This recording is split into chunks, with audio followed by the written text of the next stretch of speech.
dusenga. Uwiteka Imana yo mu ijuru, ugira neza bagacya bakiyamana bakaramisha imini ryawe. Turasenze byo kanya Mana ubane natwe tugirire neza. Udufashe twebwe twese Mana dutaniye ahangaha. Ufashe imiryango yacu tunavana turi ahangaha turi imbere yawe. Tukumurikira igihugu cyacu Mana ukitegereze. Uduhe igihugu cy'umugisha n'amahoro. Urinde abayobozi bakiyobora kandi urinde mwami abagabo n'abagore mu ngo zabo. Ufashe abakobwa n'abase n'abanyina. Ufashe abana bato Mana babo mu ngo iwabo. Ufashe Mana imiryango yacu twese ivuge rumwe. Turagushimye murengeze ubugingo kugira utugira neza. Icyo tuvugurije n'imigambi y'abadayimoni yose mu izina rya Yesu. Mana dushyize imbere ijambo ryawe. Reka rigirire imimaro imitima yacu tugiye kuzisoma rero dufashe mu izina ryawe rya Yesu. Amen. Ni ibyahishuwe. Gatatu reka ndeke gusoma ariko ubundi ndasobanura usoma. Byahishuwe ibice bitatu. Tanasoma. Byashuwe ibice bitatu murongo wa kangahe? Wa mbere. Aravuga ngo urwandiko rwandikiwe abi Sarudi. Wandikire marayika w'itorero ry'Isarudi uti ufite imyuka irindwi y'Imana n'inyenyeri indwi aravuga aya magambo ati nzi imirimo yawe nuko ufite izina ry'uko uriho nyamara ukaba uri intumbi. Jya uba maso ukomeze ibisigaye bigiye gupfa kuko nabonye ko ari nta mirimo wakoze itunganye rwose imbere y'Imana yanjye. Nuko ibuka ibyo wakiriye n'ibyo umvise uwitondere kandi wihane. Ariko rero nutaba maso nzaza umujura nawe ntuzamenya igihe nzagutungurira. Icyakora ufite amazina make y'Abisarudi batanduje imyenda yabo nibo bazagendana nanjye bambaye imyenda yera kuko babikwiriye. Unesha niwe uzambikwa imyenda yera kandi sinzahanagura izina rye na hato mu gitabo cy'ubugingo. Rekeraho ngaho Imana igumugisha. Haleluya. Amen. Iri ni ijambo ry'Imana. Mwakira ijambo ry'Imana. Mwakira ijambo ry'Imana ryatewe muri mwe ribasha kubakiza kandi rikabagirira umumaro. Iri jambo niyo ryambyaye, iri jambo niyo ryakubyaye, niryo ridukuza. Wemera utemera, warize utarize, gusoma no kwandika no kubara. Haleluya bitangwa n'uyu mugabo witwa Kristo umwana w'intama w'Imana. Dusonye amagambo atari make cyane umuja w'Imana Imana imumugisha. Ari mu byahishuye avuga ngo wandikire marayika w'itorero ry'Isarudi uti ufite imyuka irindwi y'Imana inyerindwi. None ko Imana izi imirimo yawe, Imana ikabiza imirimo yanjye. Ubaye iki mwene data? Komera. Uri mu Rwanda hano komera. Uri mu mahanga hirya y'igihugu cyakubyaye cy'u Rwanda ariko komera. Uhari ushinganye. Kandi mu kuryama kwawe ndakwinginze ngewe nawe tunyeganyege. Haleluya. Ujya unyeganyega, ujya wishingikiza ku ijambo ry'Imana, wishingane kuri Yesu. Aratubwiye ngo ufite imyuka irindwi y'Imana n'inyenyeri irindwi azi imirimo yacu. Dufite amazina yuko turiho. Umurongo arigenda bahongeye ubwo numva ndiho. Ariko nyamara imbere y'Imana nari intumbi. Naryaga ntasenze, najya kugenda sinsenge, nkajya kuryama sinsaba imbabazi Imana, sinshinganisha imiryango yanjye, sinsaba imiryango yanjye imbabazi, sinsaba n'imbabazi baturanyi banjye, kandi ngo ndumufite umujinya mparamekenya. Akiri ijambo risomwe n'umugabo urimo umwuka w'Imana. Shatse ntabwo n'izina ry'umukozi w'Imana. Twari mitanira ahantu ku Gasave. Ni ijambo ryasomwe n'umugabo witwa Jazo. Iri jambo ryanze kubamo. Nagiye kwa Jazo nginyama, nywa amata, ngimiceri birasherangira. Ariko iri jambo ryaje birangiye. Umudamu wa Jazo witwa Pisi abwira umukecuru twe twahuriye, umukecuru yatashyigire mu ijuru. Haleluya. Arambwira ati eshinganishe kuri mubyeyi. Ese mujya mwishinganisha ku babyeyi bafite umwuka wera cy'ijambo ry'Imana. Mubwira umubyeyi n'umukozi w'Imana gusengere. Haleluya. Mubwira kurambaye ibigazo ubwe ngo Mana nshaka gukizwa nkakiranuka nkaba mu bibi. urumva ibyarangiye bamwe ni kera byarashize. Haleluya, byararangiye. Mboneyeho gusuhuza Jazo ahari n'umudamu we Pisi n'umwana we Timoteyo n'undi witwa Esther n'undi witwa Lidiya. Ndabashuje mu gihugu barimo bagira amahoro y'Imana bagubwe neza. Ubwo basize bambyaje ubutumwa rero bazi ubu nitwa navuze Esther mugore y'imibwa, ariko izina baza abantu benshi cyane nitwa Mukaruyenzi Esther. Haleluya. Impamvu nkuru gushyira mugore y'imibwa imbere nuko ryo rya leta. Imana ishimwe cyane, niryo riri ku rubuga rwa leta. Imana ishimwe cyane. Reka rero nkongora akantu gato, ntabwo Imana irobanura ku butoni, tureba nk'abantu, Imana ikareba nk'Imana. Mureke twiyegereze Imana, twishingikirize ku Uwiteka. Iri jambo ry'ibyahishuwe nabango ntawe uzi ibyanjye, ariko impamvu ngo nzi naho ndavuga ngese nanjye nzi, njya kumva ngo wishidikanya, niho numva ijambo bivuga ngo amen mu mutima wanjye. Amen bibe bityo. Haleluya, haleluya, haleluya. Jésus mort de cœur. Amina. Nese nuzuzwa umwuka wera. Nahoza nebye umwuka wera akoresha umwana mutoya mu kanya katambutse. Nagize umugisha w'Imana, kandi Imana mbye ngiye guha umugisha, kandi uzamenya inzanyura. Imana ati nzamenya inzanyura, se nanjye guhabwa umugisha. Mwene data ntukihebe. Ntabwo uzi ukuntu Imana ikora. Imana ifite uburyo ikora. Imana iratuzi. Tugo twakwimenya. Niwe nje gituma Imana yetemira ijambo ryaje ngo nzi imirimo yawe. Nzi nubwo ufite izina ry'ukuriho. Ariko irinde ku bintu nyega nawe. Ubuje muri ucikimugo nk'icya Dawidi. Utamira Uwiteka Imana Nyiringabo. Imana ishimwe cyane. Reka mbwira ababyeyi, ni mureke tuye nk'uyu mwana muzana kuri urubuga. Umwana ahingutse iwabo, umwana yeze ibirenge, umwana arangaburira, umwana agabana bagenzi utari kumwe, umwana arategeka, arantegekera, umwana aramhanurira. Ambwira ibyo nigize kubigwanya mu gihe cyatambutse. Ndavuga se navuga iki? Ko nagize gushidikanya nkagira intege nkeya. Imana iratuzi bene data, nawe irakuzi. Aho ndoro ngo urarwaye, uraryamye se cyangwa urihebye, ariko humura mu ijuru Imana ikuzi, kandi ubwo Imana ikuzi uri muri source yayo, byageze kwishyira mu mwanya w'Imana. Nimureke tuguye mu Mana, twishingikirize ku Mana. Hari aje azane wahano ati urapfuye Esiteri, uzivuga butumwa, ugira amagambo y'Imana muri wabandi bagore badafite nka kana gore bize, kandi we ntago yigize biga. Ntabwo Imana ireba ko twiza amashuri yacu bene data. Kwiga ni byiza, ntago ari isi bishuri nyuma, ariko iyo utiza amashuri menshi Imana irakwigisha. Imana ingenzere kayigisha. N'abapasiteri banje barumiwe batese Esiteri ko tuzi ko atazi gusoma no kwandika no kubara, abwirwa n'icyamagambo. Umwuka we arigisha. Iyo wiharanye ibyaha, ukanga ibyaha, ukakora ibyangwa n'amaso y'Uwiteka, ukiyegurira Imana, ugakunda abantu b'Imana, ukareka ibyangwa n'amaso y'Uwiteka, wari umusinzi ukabireka, wari umugambanyi ukabireka, wari umuntu ukunda kunegurana cyane no guhena mu mutima, ukabyaza ukabireka, kuko Imana iri mu mutima. Ibyo ni ibigirwamana ugomba kwisenyera mu izina rya Yesu Kristo. Ijambo ry'Imana rituye muri wowe ribasha kugira umumaro. Data, ndibuka umugabo witwa Sulemani ku muhima ajya twigisha akavuga ngo turi ibigega by'umwuka wera. Nahoze ndeba umwana hano, uwa mwana uri ikigega cy'umwuka, nubwo uri umwana uri ikigega cy'umwuka wera. Hagarara gutyo, uri ikigega cy'umwuka wera. Hagarara aho ngaho, uri ikigega cy'umwuka wera, kuko wavomye muri mama wawe. Haleluya, Yesu ashimwe. Uri ikigega cy'umwuka wera. Imana iguhe umugisha mu kwata mu izina rya Yesu, kandi wakuriye. Mwamubonye umwana muto cyane, imyaka ari ntabyo vuga ni myinshi cyane. Nge namubara imyaka 6 niko nabaraga. Uretse nzaganira na mama yamuze n'imyaka ninga yura mwana. Ibi murimo ntago ari inyama n'amaraso. Nagejeje umwuka w'Imana, sinagejeje n'amanga mutimanye uruko na oya ntacyo nagane n'uwo mwana. Ariko umwana avuze ibintu nkeneye byose. Haleluya, haleluya, haleluya. Nibyo Imana bitemwira ijambo ngo nzi imirimo yawe, nzi n'amakuba yawe, nzi n'akaga kawe. Haleluya. Hayi, iyo umuntu kwigiga mu gishimwa ahinduka nk'akanwa k'Uwiteka. Imana Nyiringabo, Imana ishimwe cyane. N'abarambiye rero nta kintu nabasha kurenza ko iri jambo. Bibiliya ni nini cyane, ni ngari mu byinshi byakugirira umumaro, ariko ugikora gusoma Bibiliya. Uyu mugoroba rero twifatikanye gusenga Imana, nkwereka abakozi b'Imana, nkukundisha gukunda abakozi b'Imana.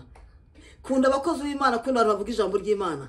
Mugarukiraho mugarukizogo mubare namwe mujye kugera mu shyamba kujya kubatsinda mubita nabaramwita ngo ni badebande mubareke badebande ngo musenyera Imana mubereke Imana bene data niba aricyo turushije mu ry'Imana ukuruta kurusha ijambo ry'Imana ukuruta akurusha Kristera we aho uri hose Imana iguha umugisha muri ijambo kutakurusha gusenga nta gutera ubwoba cyane ariko abadasenga barimo kudutera ubwoba cyane twebwe abasenga Imana tubara ubwoba bwo mitima bene data tugarukire Imana izi mitima yacu tubyereke Imana ibyacu Imana izi ibyacu Imana zuko dukeneye kariya nakana biriya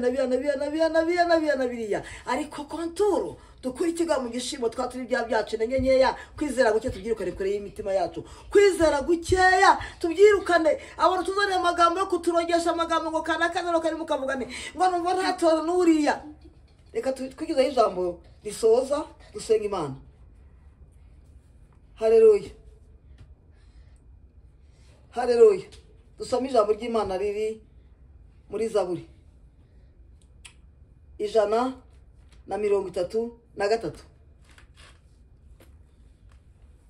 133 reka turisome mu izina rya Yesu waribonye Mana ishimwe 133 iyo Zaburi.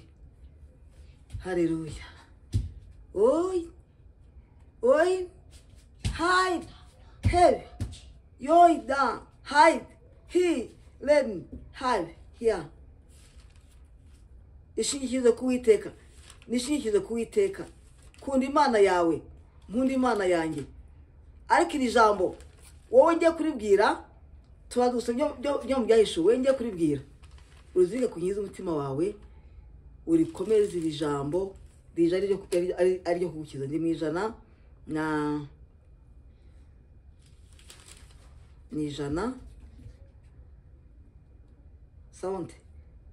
133 subwo sinageze buriya 133 wabonye wowe sana ndebe 133 kangahe murongo wa mbere aravuga ngo dorere erega ni byiza ni by'igikundiro ko abavandimwe baturana bahuje bimeze nk'amavuta igiciro cyinshi yasutswe ku mutwe agatembera mu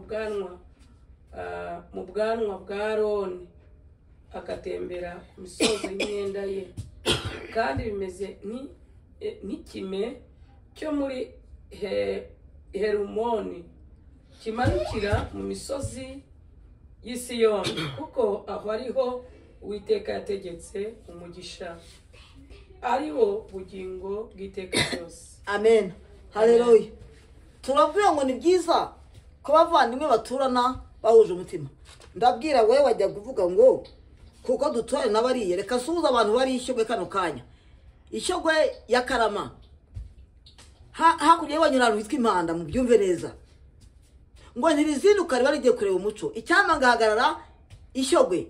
Nkarangurwa na mikoro yanjye nerekeje yarugira migozi.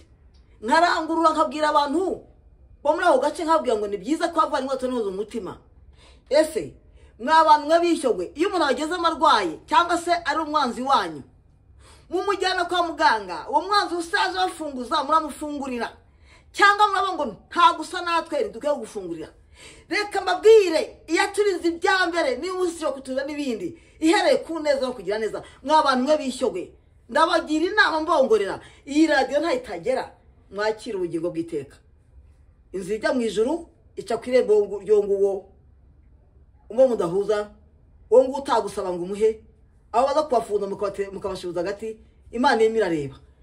Ijambo ryo rekambye ngo kunda abanzi bawe kutirindi byose ukunda. Umwanzi we narwara uguriki ugure umuti umuvuze yambaye ubuso mwambike.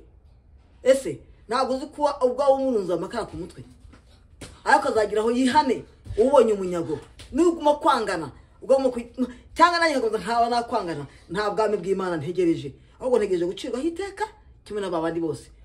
Imana ishimwe cyane. Mbone kubasuhuza aho mu byapa mbone kubasuhuza aho ngaho muri Ikarama hafi ngo umira amatafari ndabashuje mwese hakurya aho bita ku musozi bita Impanda abantu Impanda bose no mu Gitega ndabashuje mu izina rya Yesu. Giye bakunda kunyita Masagonda nkunda ingabo ariko kano kanya nitwa Esther Mugorenye bwo kwijambo ry'Imana. mwakire ijambo ry'Imana. Abantu b'impanda bamwe ni baramukazi banjye, abandi ni ba databuke, abandi ni baramu banjye, abandi n'abana mbyaye. Ubusabane bwanjye namwe n'Imana ntibizinduka barije kure umuco wacu Imana iwubone iri mu ijuru ryayo turebana reka suze n'abari kwizi abagora bari kwisi hose ko cyane cyane buza gace mbonamo natumwe mu ibyo bintu kwivuga. Reka suze abantu bari mu Busuwisi no mu Bubiligi, suze n'abantu bari mu mahanga atandukanye, suze umuvandimwe wacu uri muri Canada isaha twumve dukurikirane turamushuje mu izina rya Yesu. Haleluya. Abari Buraya nimutangwe, abari Burundi, abari muri Kongo, abari muri Kenya, abari muri Togo, haleluya.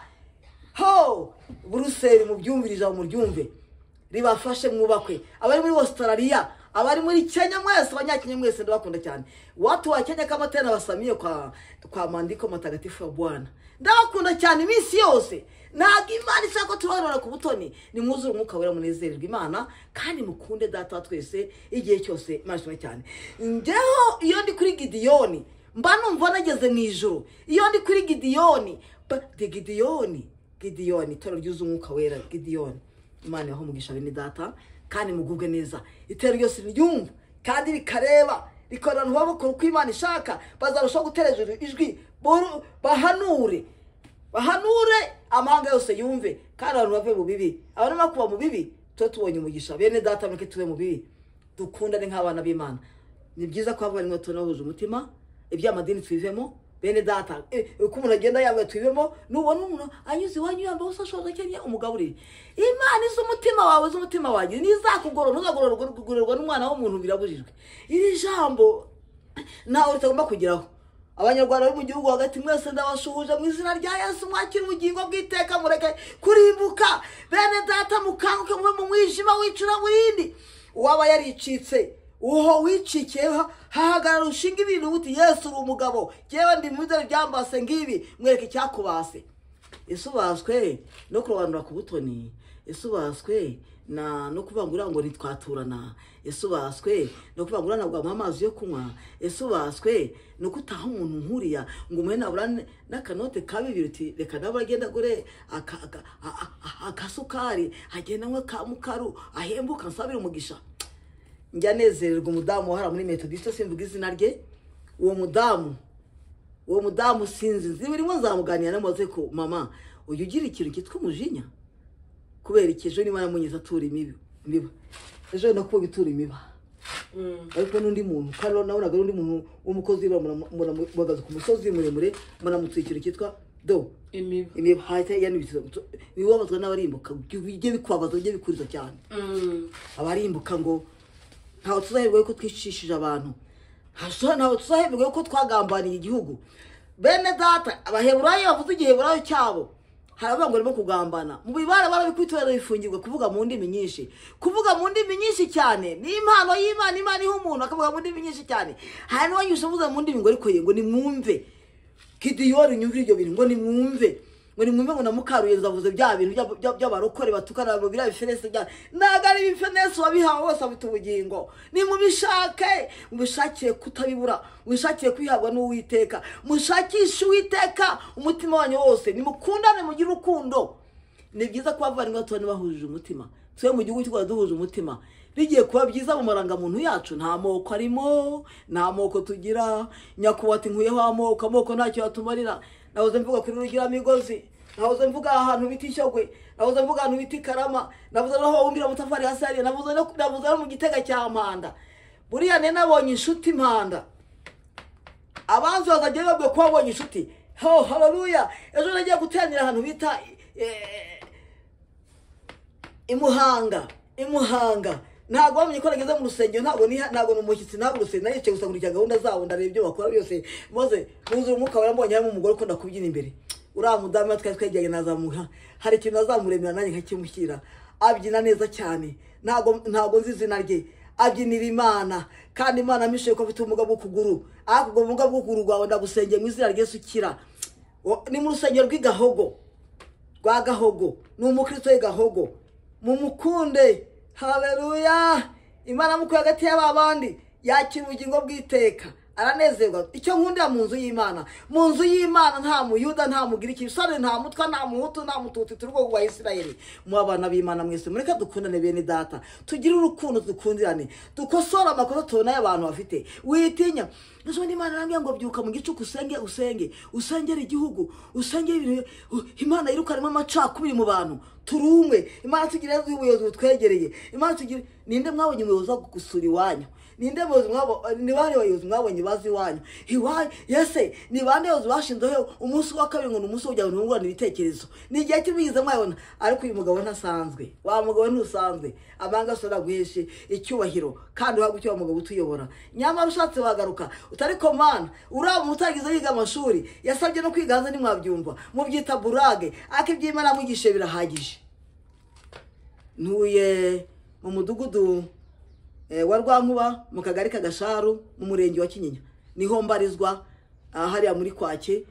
Nitwa Esther. Ushatse kubaririza wabaza uti Kwanshimiye ni hehe, bakwereka Kwanshimiye. Turashaka ko Esther biyagasengera abantu bafite abadayimoni n'ibintu byananyeze dusengera Imana mu ijuru. Ndarangije rero ryari ijambo ry'Imana kuri Gideyoni. Kurikira umukino ugubwe neza kandi Imana igwamoro, ubyuke mu cyo gisosiro cy'uburiro ubimo, ubyuke mu kabari ufite agahinda, wiyegereza ijambo ry'Imana, wegere ubwami bw'Imana, uzagubwa neza. Barashimye cyane. Uwiteka Imana yo mu ijuru, ugira neza bugacya bukira mwami, urakarama ishimwe n'iryawe. Humugisha Gideyoni, kandi Gideyoni gubwe neza kuko abantu bashobora kose kubwa Gideyoni. Haleluya. Kandi abagabo n'abagore mu ngo zabo baha amahoro, kandi abana base n'abanyuru baha amahoro, kandi ingo zasenyutse ongera uzubake kuko uri Imana igira neza. Uri murambwira ko ingo nyinshi zasenyutse, abantu cyumvira ababyeyi babo, mwami wongera ugaruke mu bana bacu Uwiteka. Haleluya. Kandi abatware bacu, abatware beza bitwarika, ingo zacu zinde abanyamagambo, abarozi bahagurukiye guteranya ingo zituranye bikurweho, nta moko kiturimo mu izina rya Yesu. Turahagaritse Mana, tuzaye igihugu kizima mwami, igihugu mu bayoboye n'abayobowe Mana, ugishyiremo umugisha wawe kandi urakoze Mana mu izina rya Yesu. Amen. Ciao ciao.